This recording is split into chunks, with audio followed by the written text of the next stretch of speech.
వాడి పేరేంటి?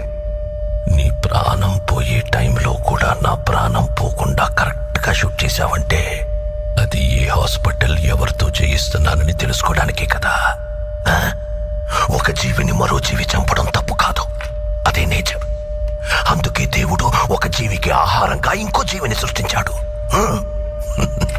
చంపడమే తప్పైతే ఎద్దుకి కొమ్ముల్ని, పావుకి విషాన్ని, తేలికి కొంటని ఎందుకు సృష్టించాడు? కానీ ఆ కొమ్ముల్ని, విషాన్ని మనుషులకి ఇవ్వలేదుగా.